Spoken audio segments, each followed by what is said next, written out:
In Afghanistan, one of the worst insurgent attacks of the year left 40 people dead and dozens wounded. A group of men opened fire inside a bank. The entire chilling massacre was caught on security video. Tonight, in an exclusive interview with one of the killers, we hear in his own words why he did it. Here's the CBC's Susan Ormiston with a rare and graphic look inside the life of a young jihadist. Terror outside the Kabul bank in Jalalabad.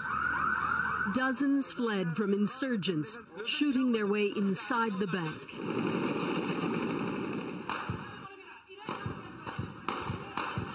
Security cameras captured the full horror.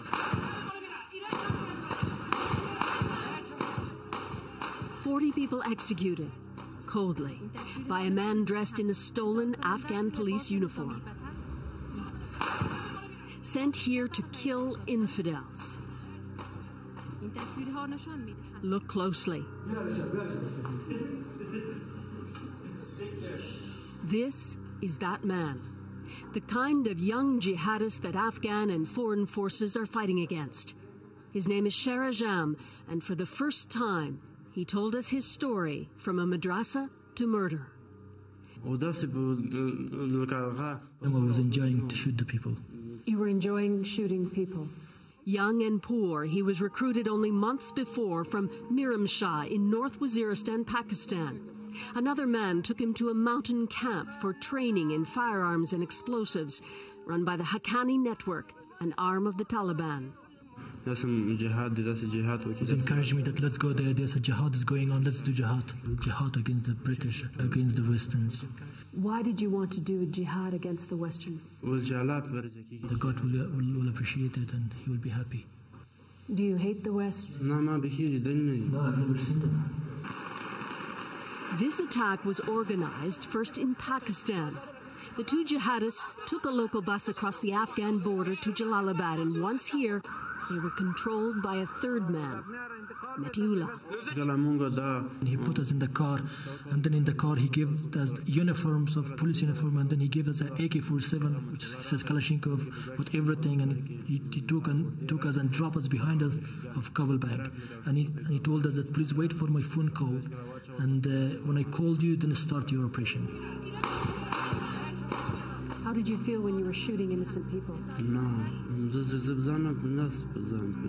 I was not feeling, I wasn't in my control. You were shooting innocent Afghans who were coming to the bank to get some money. They weren't Westerners. I've never been in Afghanistan.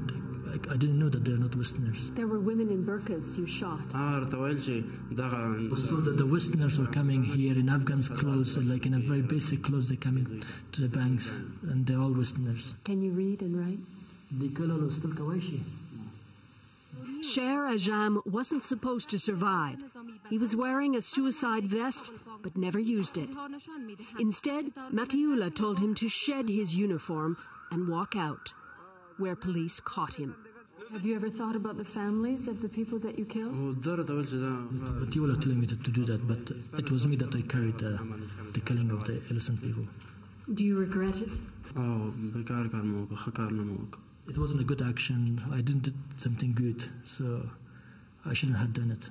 I want to be forgiven first by the God and then from the people.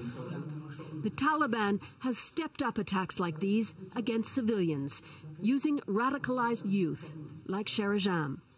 As he awaits his sentence, forgiveness seems unthinkable now.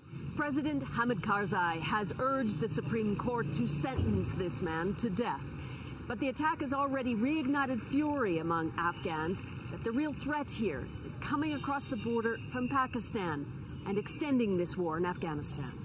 Susan Ormiston, CBC News, Kabul.